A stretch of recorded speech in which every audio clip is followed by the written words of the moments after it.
How to Read Guitar Music, Part A, Lesson 6.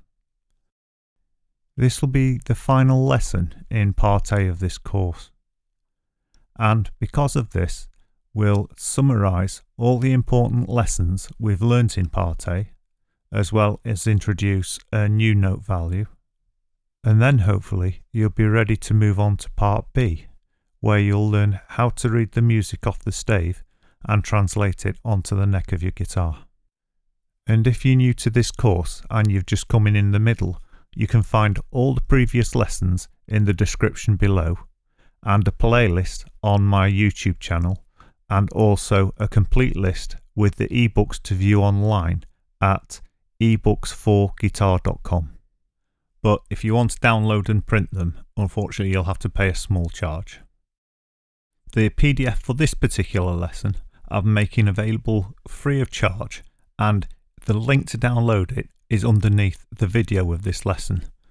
So if you download it, you can then view it on your computer and print out the tab so it's easier to practice.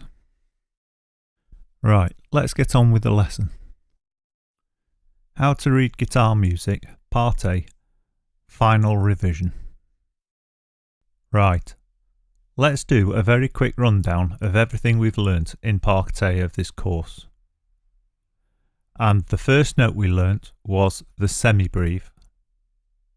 And the semibreve was hollow with no tail, and it lasts for 4 beats.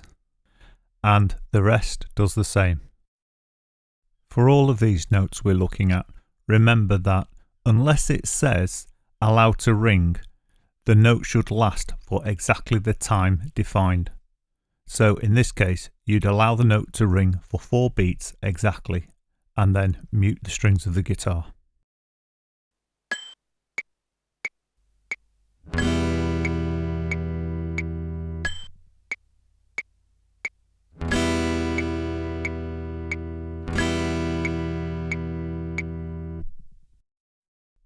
The second note we learned was the minim, and the minim is hollow again, but this time it's got a tail. The direction the tail's pointing in doesn't affect how long the note lasts. The minim will always last for 2 beats, and the minim rest also lasts for 2 beats. The tail can either point up or down, and as a general rule it will point up if the note is below the centre line, which is the B line, and it'll point down if the note is above the centre line. However, this can vary if there are other notes on the stave at the same time, or if the minim is joined to other notes.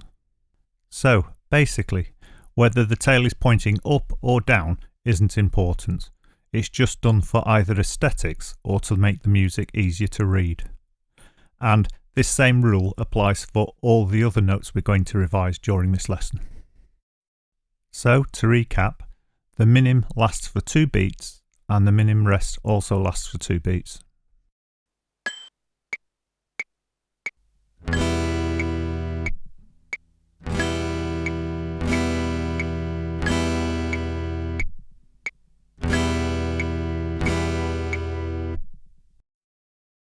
The next note we looked at was the crotchet, and the crotchet is a solid note with a tail, and the crotchet lasts for 1 beat, and the crotchet rest does the same.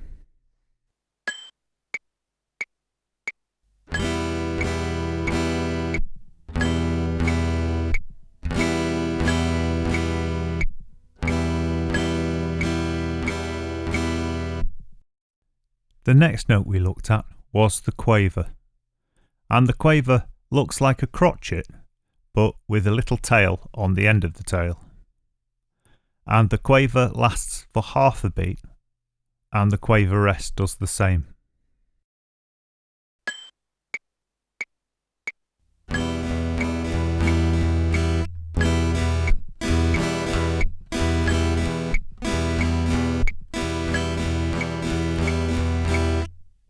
The next note in this sequence would be the semiquaver, and we'll look at that later on in this video. The next thing we need to revise is the note values, and you may remember that as well as each note lasting for a specific number of beats, they also have a value which is something different. And you'll see, for example, the semi-breve is a value of 1, the minim has a value of 2, the crotchet has a value of 4, the quaver has a value of 8, and the semiquaver has a value of 16. So these values double every time. And the reason you need to know these values is so you can understand time signatures. And you may remember that the time signature consists of two numbers in a fraction type format, where the number on the top is the number of beats in the bar, and the number on the bottom is the value of the beats. So let's take a look at 3 examples. 4/4 is 4 crotchets in a bar, and 3/4 would be 3 crotchets in a bar. 6/8 would be 6 quavers in a bar. And you can see the top number is how many beats there are, and the bottom number is the type of beat. These 3 time signatures I've chosen as examples I chose because they're probably the most common.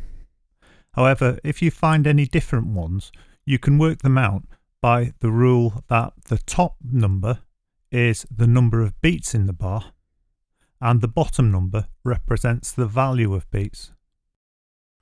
And whilst we're on the subject of time signatures, if ever you come across a large C at the beginning of the score, this stands for common time, and more often than not it's referring to 4/4 time. The final thing we need to look at whilst we're in this section of how long the notes last is the dotted notes. And you may remember that the dot comes after the note, and it increases the length of time the note lasts for by half itself. So for example, a semi-breve that lasts for 4 beats, if you put a dot after it, we add half itself, which is 2, so it becomes 6 beats. A minim, which lasts for 2 beats, add half itself on, which is an extra note, it becomes 3 beats. A crotchet would become 1.5 beats, and a quaver would become 3/4 of a beat. When you see dots on the score, don't get confused. Only the dots that are after the note increase the time the note lasts for by half. If the dot is above the note or below the note, then it'll be staccato, and this means that the note is cut short. But we'll look at staccato in more detail in another lesson. The semiquaver. The semiquaver looks similar to a quaver, except it's got 2 little tails. And also you'll notice the rest is similar to a quaver one, but this also has 2 little tails. And the semiquaver is worth 1/4 of a beat. It's worth taking a special look at the way these tails work, so it's easier to remember them. Now, first we'll go back to the quaver, which has 1 tail and it's worth half a beat. Then the semiquaver has 2 tails and it's worth 1/4 of a beat. Then the demi-semiquaver has 3 tails and is worth the 1/8 of a beat. And it continues like that. Every time you add a tail, the note halves how much of a beat it lasts, and it doubles its value. Right, let's do some exercises. Semiquavers, exercise 1. And I think this is a really good exercise to help you quantize the notes against each other. And we start by playing 2 bars of crotchets, then 2 bars of quavers, then 2 bars of semiquavers. And by doing this and repeating it a few times, you can hear how they sound alongside each other. And this can make it easier to play when you get it in a music context, because you get used to how it should sound. Right, let's hear each of the 2 bars being played separately, and we'll start with the crotchets. I'll play with a very slow metronome this time, because once we get to the semiquavers, it'll be quite quick if you're not used to that speed. However, at the end of the video, I'll put some faster metronome beats, so you can practice playing along with them if you're a little more advanced.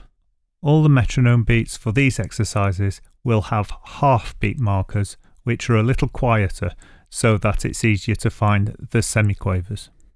And here's how the metronome beats should be counted. 1 and 2 and 3 and 4 and 1 and 2 and 3 and 4 and.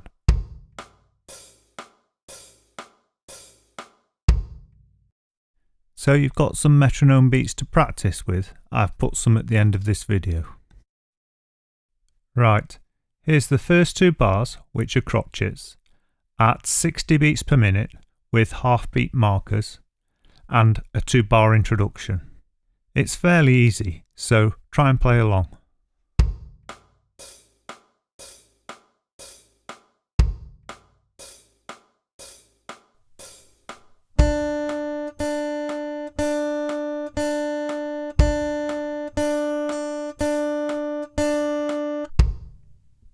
Here that is again with the 2-bar introduction.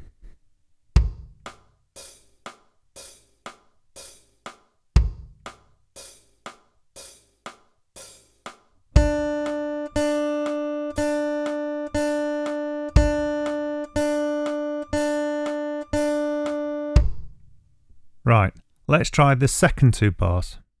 And here are the second 2 bars at 60 beats per minute with half beat markers and a 2-bar introduction, and they're quavers.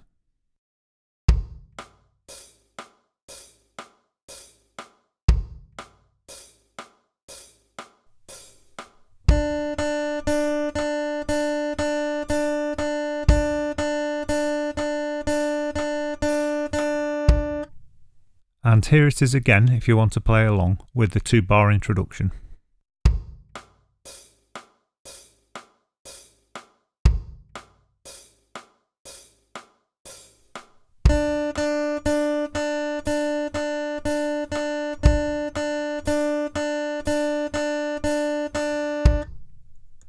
Right, let's hear the last 2 bars, and again we'll hear them at 60 beats per minute with the half beat marker, and we'll have a 2-bar introduction in case you want to try and play along. But even though the metronome is going really slow, you'll hear that semiquavers are very quick.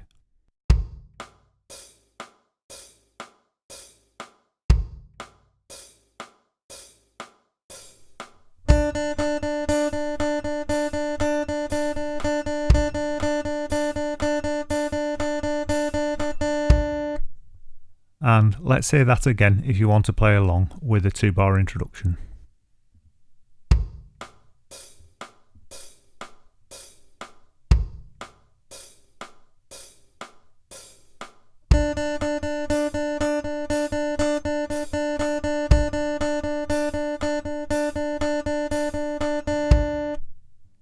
Right, let's bring it all together.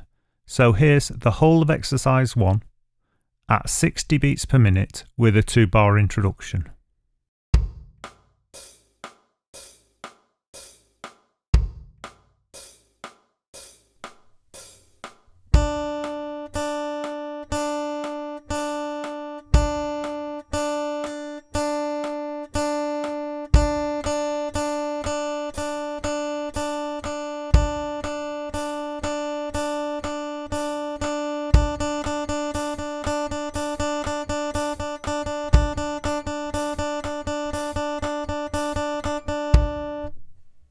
And here that is again at 60 beats per minute with a 2-bar introduction.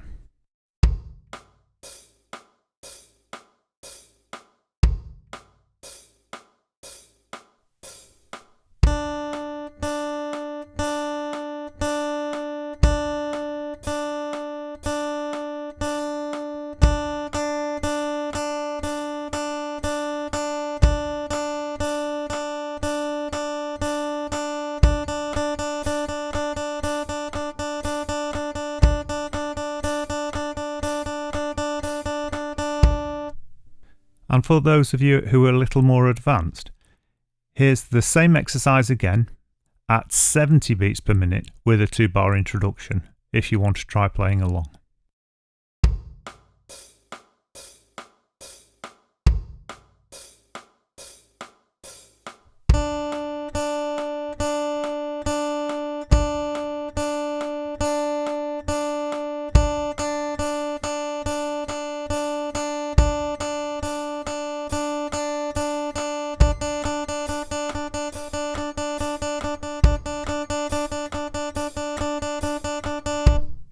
And here that is again at 70 beats per minute with a 2-bar introduction.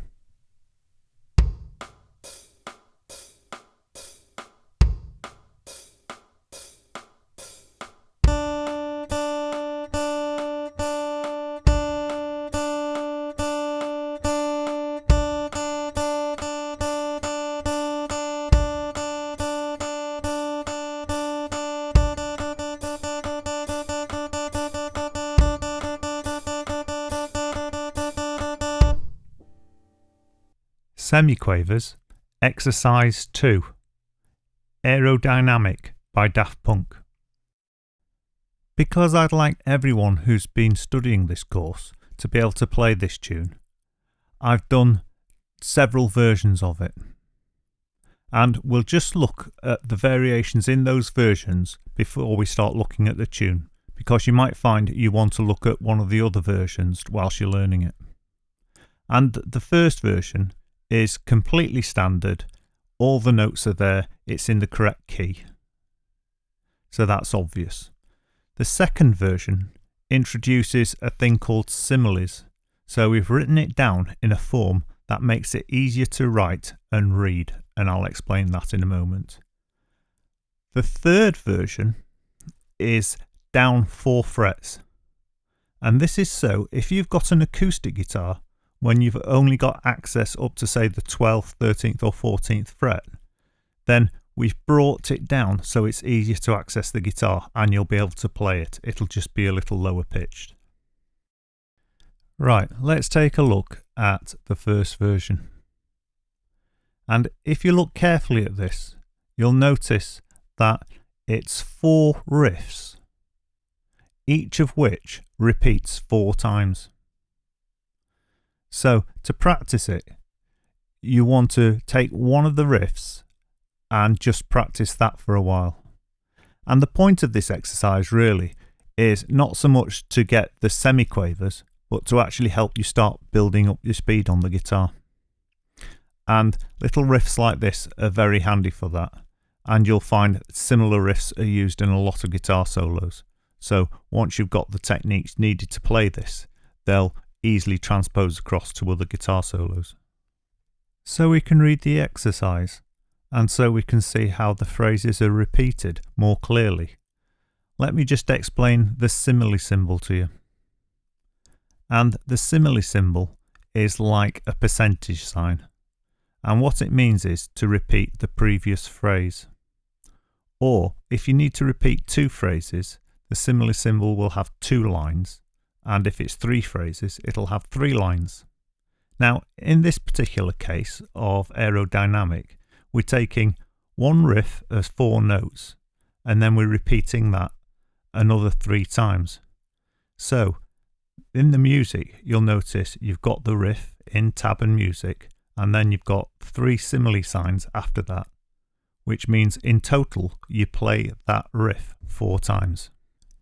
And hopefully, I'm sure you'll agree, if we look at the tablature in music and tablature form without simile symbols, and then we change that to music and tablature with simile symbols, you can see it's a lot easier to make sense of the tune with the simile symbols. It makes it easier to read. Before attempting this tune, you need to note that the highest fret is the 15th fret, and if it's not possible to reach the 15th fret on your guitar, don't worry about it. Just listen through this first part of the lesson and take note of how you're going to use your fingers or your plectrum, etc. And then at the end of this lesson, I'll show you an alternative version where you can play it lower down the neck. Right, let's take a look at the first riff. and we'll hear it played 8 times with a 2-bar introduction at 50 beats per minute, which is fairly slow, believe it or not.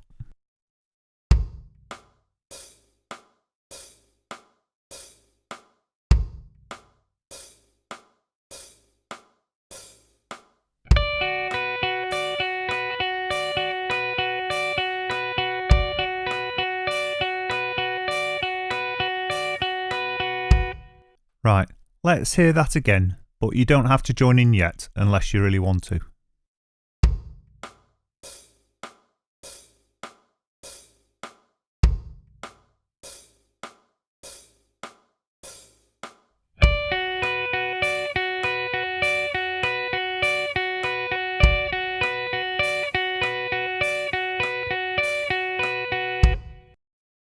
Even though I'm playing this riff very slowly, it's still a very fast riff.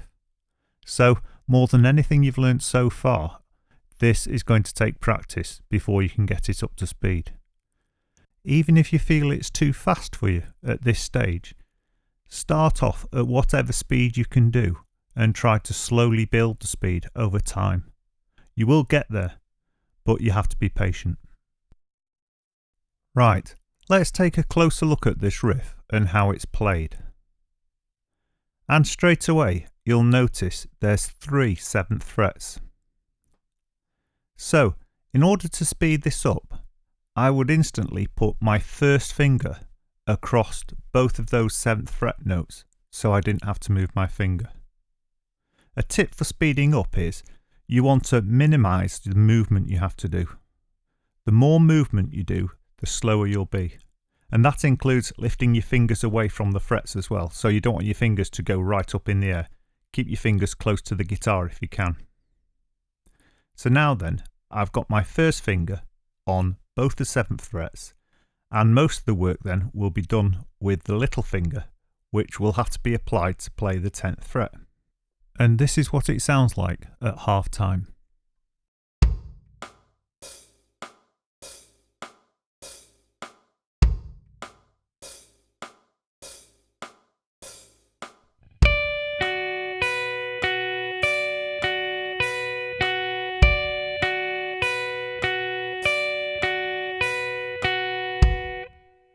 It's worth me pointing out something here, which really I should have told you a lot earlier in the course, and that is, don't take my fingers too literally.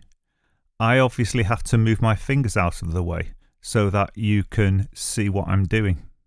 However, when I'm playing naturally, I keep my fingers a lot closer to the guitar.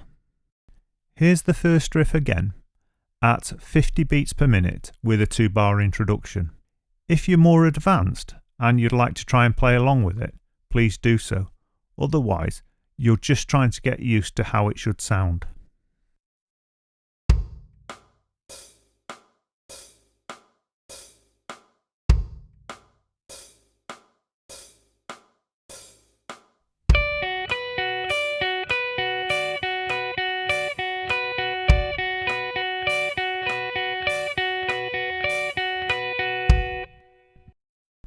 The plectrum hand is just as important as the fingering hand, and I've put it here as up, down, up, down, up, down, up, down, and if you want you can practice that on some open strings just to get yourself used to the idea.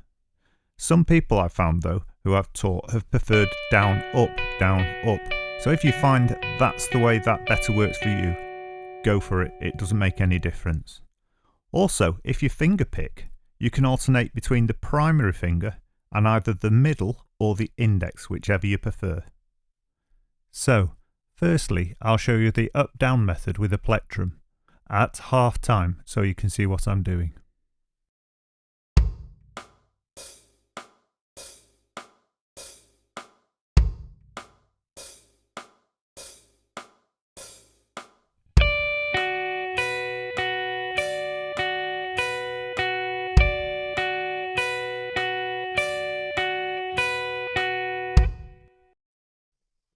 And here's the finger picking method. I'll use the primary and the middle finger.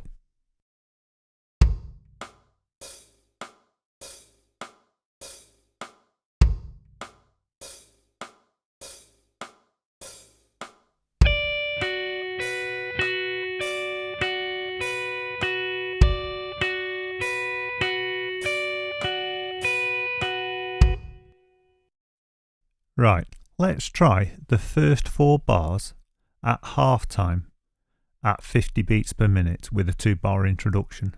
So that means you'll actually play the riff 16 times. But don't worry if you lose count, you'll get used to it eventually.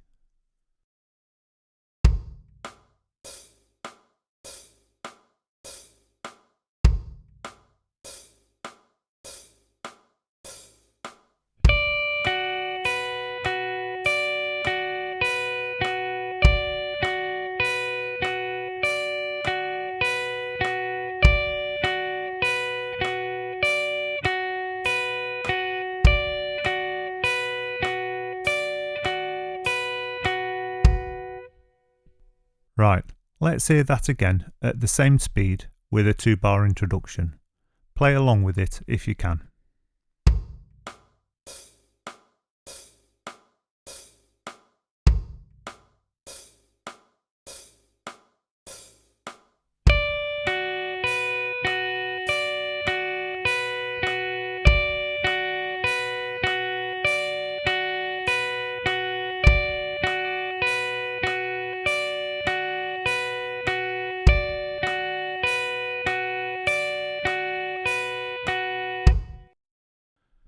Right, let's try that again at 50 beats per minute, but this time not at half time, we'll do it at the standard timing.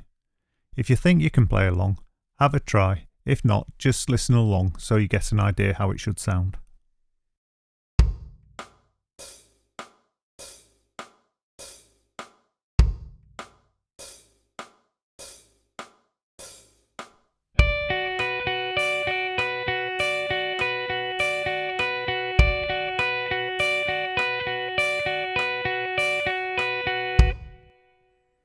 And here that is again at 50 beats per minute with a 2-bar introduction.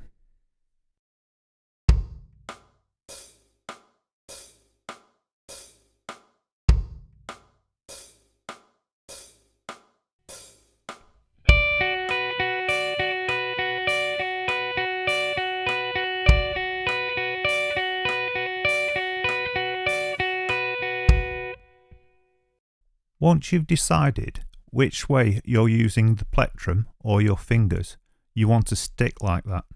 Because if you keep trying to change between the two at an early stage, you'll just confuse yourself and it'll take you twice as long to get good at either method. So you really want to choose a style of play and stick with it for the moment. You can experiment with other styles of play later on when you can play the guitar better.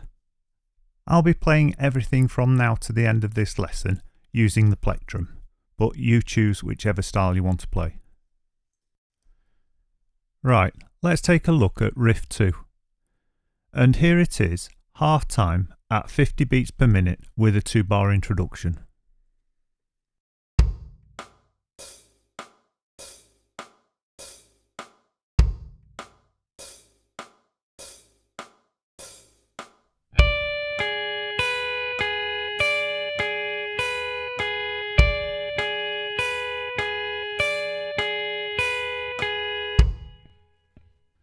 Looking at Riff 2 more closely, you'll notice there's only one difference between Riff 2 and Riff 1.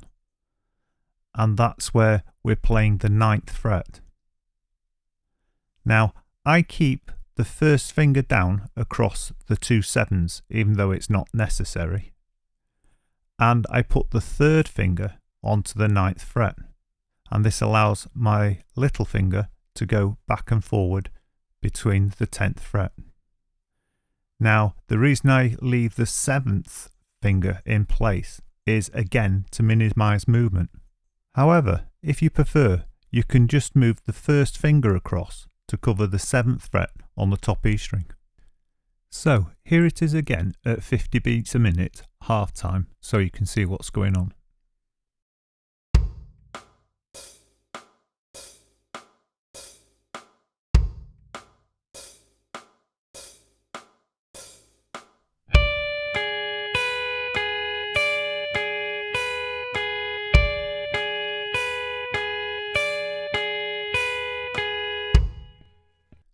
And here that is again at the same speed with a 2-bar introduction. So if you want to try and play along, feel free.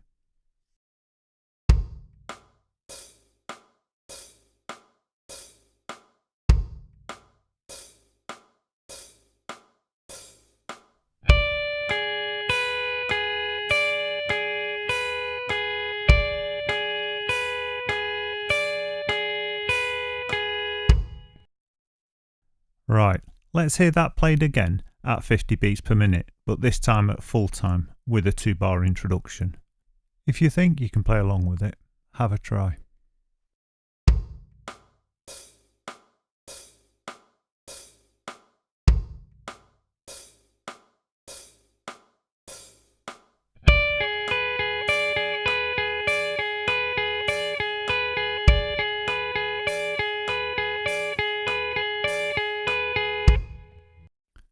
And here that is again if you want to play along with it.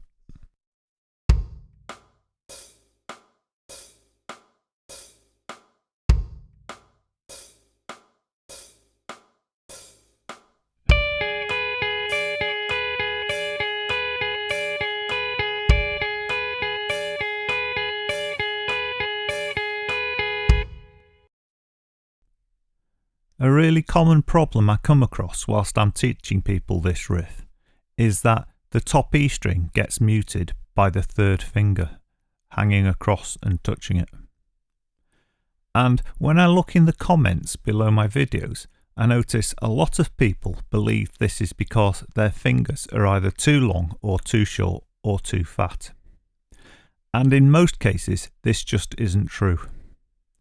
And the problem is actually to do with your thumb. Now, what's happening is the 3rd finger is flopping across the E string when it shouldn't be. And to avoid this, you have to get it up, right up onto its tiptoes. And this is where the thumb comes in. If you move the thumb down the neck of the guitar and around, your fingers will automatically go onto tiptoes. And this is the effect you want. Many people allow their thumb to go too high up the neck, and this causes your fingers to curl around the neck, and this isn't correct.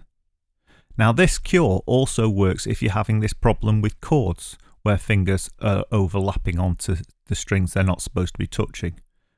Bring the thumb down to the bottom of the neck so that your fingers go onto tiptoes, and you'll find those problems will go away.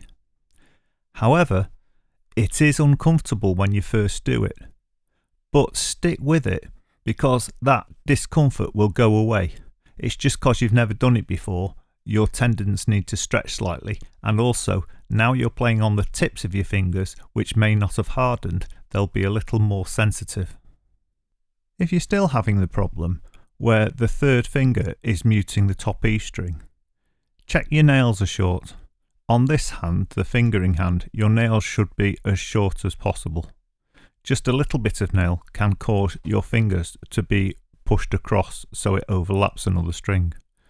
And another thing you'll find is if your nails are too long, you can actually damage the guitar because you're sticking them into the fingerboard. The last thing you could check is your fingers shouldn't curl around the guitar. They shouldn't be banana shaped. They should be fairly straight. And to demonstrate this, what you can do is if you hold your hand upside down, so your fingers just flop down, and then maintain this shape and turn it upright, that's how your fingers should look. They shouldn't curl. So you should find if you're holding your fingers this way and your thumbs lower down the neck, you'll be getting good notes all the time. And this technique applies to everything about playing the guitar. So if you're having trouble with chords, for example, where your fingers are dragging across 2 strings, try this technique and see if they improve. Before moving on to riff 3, it might be a good idea to practice linking riff 1 and riff 2 together. In this piece of music, I think that's where more of the problems lie, getting between the different riffs. So here's riff 1 and 2 at 50 beats per minute with a 2-bar introduction.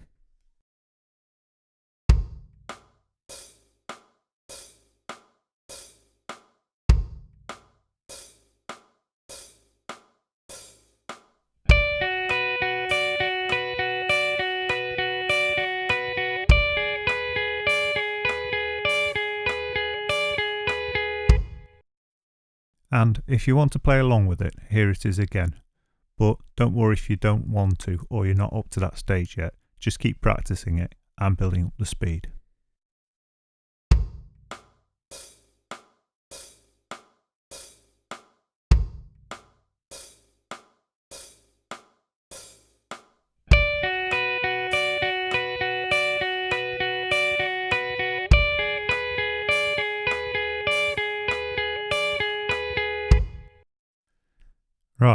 let's take a look at Riff 3, and here it is being played at 50 beats per minute half time.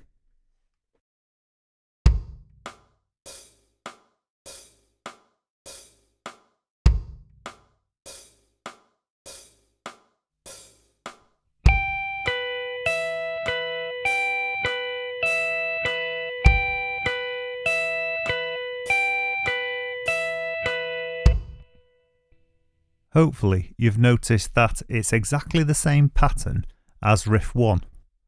However, this time the first finger is across the two 12th frets. So we can play it exactly the same way as Riff 1, just further up the neck. And here it is being played at 50 beats per minute, but at full time with a 2-bar introduction.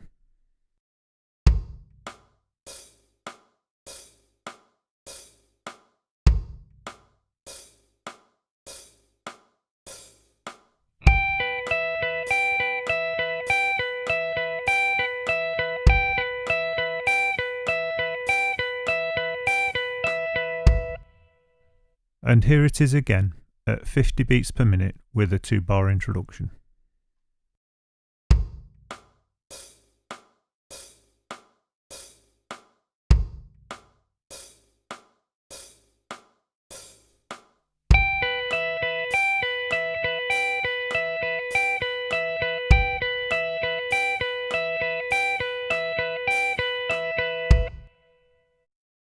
With the fingering of this third riff being the same as the fingering of the first riff, actually playing it shouldn't be too much of a problem for most people. However, what does present a problem is getting to the riff and away from the riff, because it's a few frets apart from the rest of the tune. So I recommend you learning each riff one by one and getting them as good as you can, and then drawing the tune together to try and get between them. Right, let's take a look at the last riff, Riff 4, at 50 beats per minute half time with a 2-bar introduction.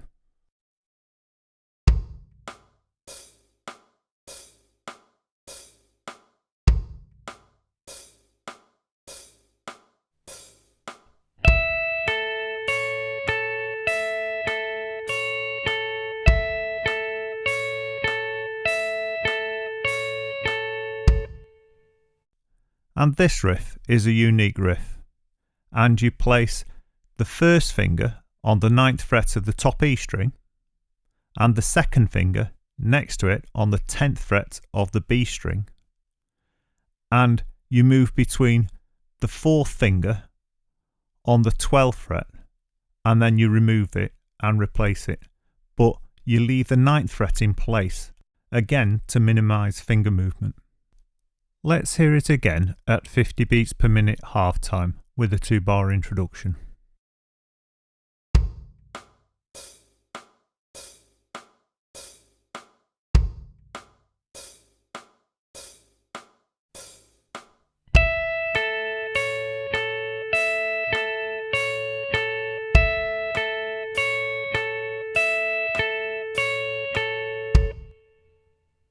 Right, here's Riff 4 played at 50 beats per minute full time with a 2-bar introduction.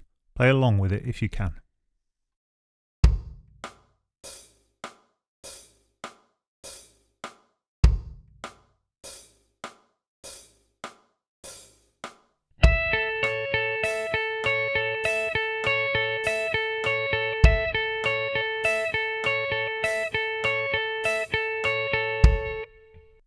Here that is again at 50 beats per minute with a 2-bar introduction.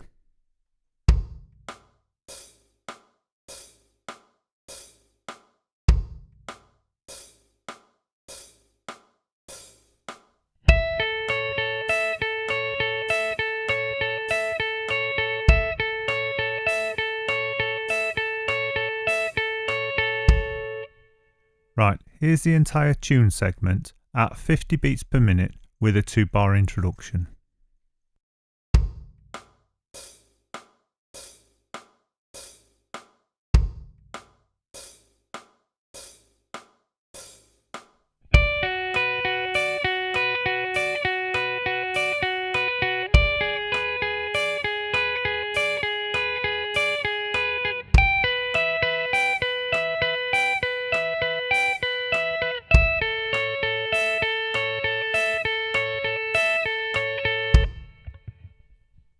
Right, here's the complete tune segment again, but this time including the repeat.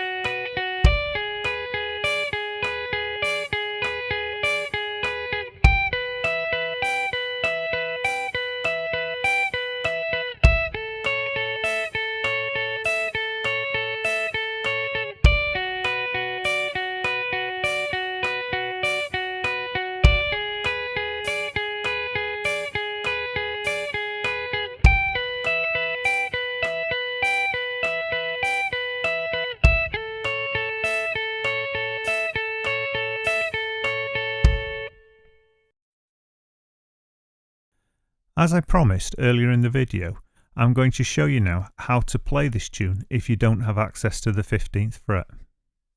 However, if you don't have this problem or you don't need to learn this, you can either skip on to the metronome beats so you can practice, or you can finish the lesson now. And if you choose to do that, you can find the ebook for this lesson at ebooksforguitar.com, and you're going into the lesson section and then you're looking at the How to Read Music course. Right then, here's how to play this exercise if you can't get at the 15th fret on your guitar. In order to do this, what we're going to do is move the entire tune down by 4 frets. This is called transposing, and what we're actually doing is changing the key we're playing the tune in. And the effect will be that you can play the tune and it'll sound absolutely fine. However, if you try to play along with the original tune, it'll sound really out of key and horrible, so don't attempt that. I'm sure some people will think, well, what's the point of learning it in the wrong key? But this should be treated more as an exercise than anything else, and you're practicing speeding up. There's also the added advantage that if later on you want to learn this tune in the correct key, it's going to be far easier to play if you can already play the riffs in the wrong position. Hopefully, you will have learnt the theory of how to play these riffs earlier in this lesson. Now you just need to hear how they should sound in the new position. Bearing this in mind then, I'll play each riff 3 times, once at half time and twice at 50 beats per minute with a 2-bar introduction. And hopefully then you should be able to play them. So, here's the first riff at 50 beats per minute, half time, with a 2-bar introduction.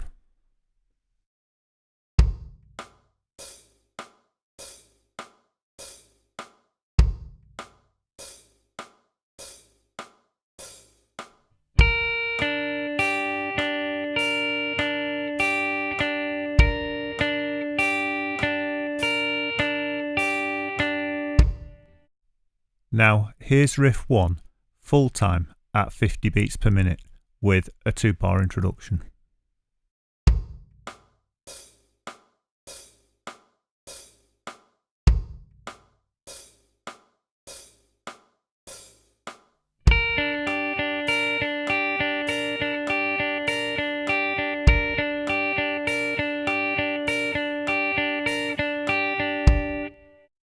And here that is again.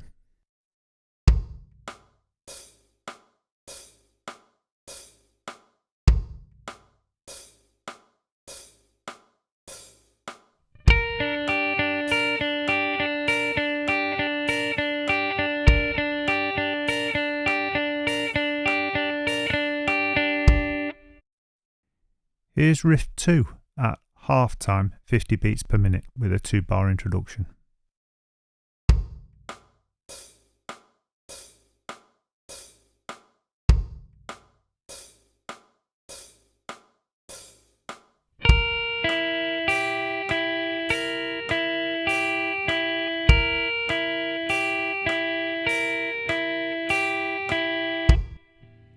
Now here's riff 2 at 50 beats per minute with a 2-bar introduction.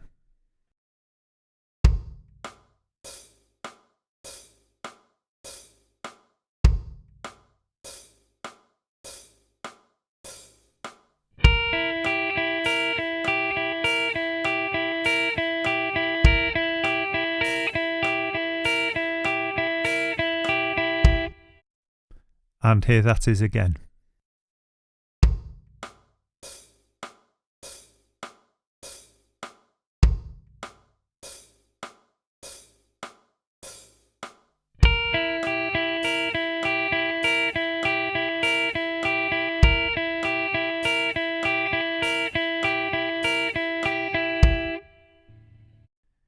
Here's Riff 3 at half time, 50 beats per minute with a 2-bar introduction.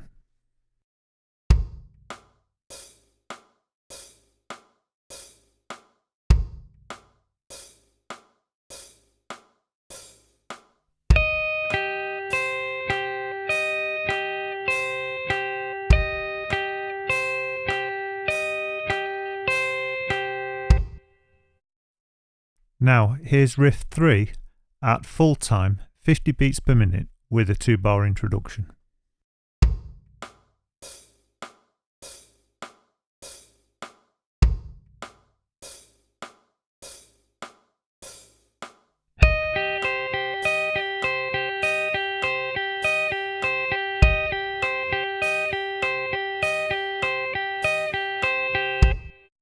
And here that is again.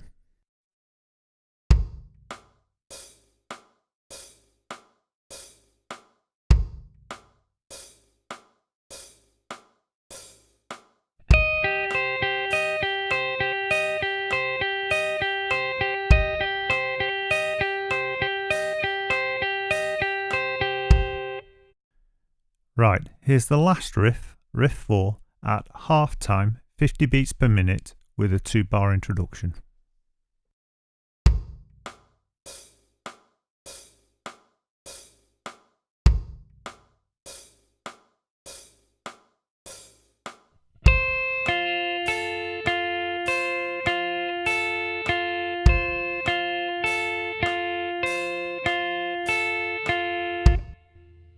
Right, here's the last riff, Riff 4, at full time, 50 beats per minute with a 2-bar introduction.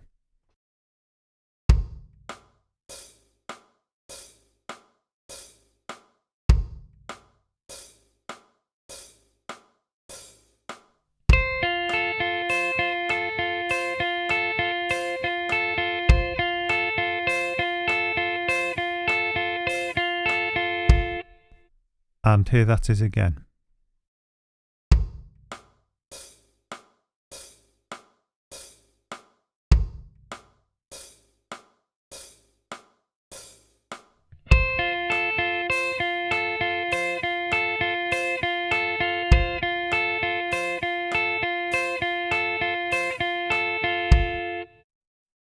Now I'll play the entire exercise or tune segment at 50 beats per minute with a 2-bar introduction, and I'll include the repeat this time.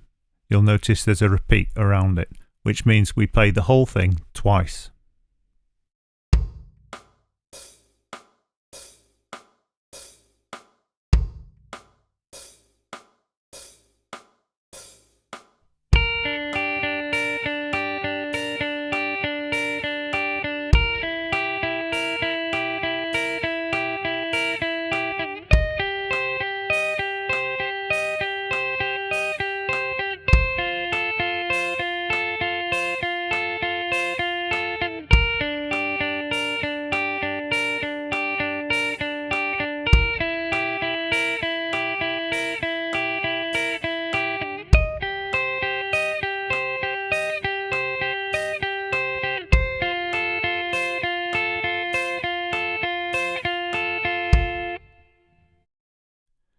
Don't worry if you never get this tune up to full speed. It's quite a challenging one, and it's a style of music of its own, so you may never want to play this style of music anyway, but it still makes a good exercise. At the end of this video, I've put some metronome beats so you can practice along with it if you want. And the next video we'll be doing in this series will be the introduction to Part B, and Part B will be how to read the notes off the stave and put them onto your guitar without using tablature. If you want the ebook for this particular lesson, I've made it available for free at eBooks4guitar.com, and you'll find it at the lesson section, select which hand you play the guitar with, and then you're going to the How to Read Guitar Music short course. And you'll find the download link for this particular lesson underneath the video. I hope you enjoyed the lesson, and thank you very much for watching. If you're new to the channel, please like and subscribe and hit the bell icon, and then you'll be notified when I upload new videos. Again, thank you very much for watching.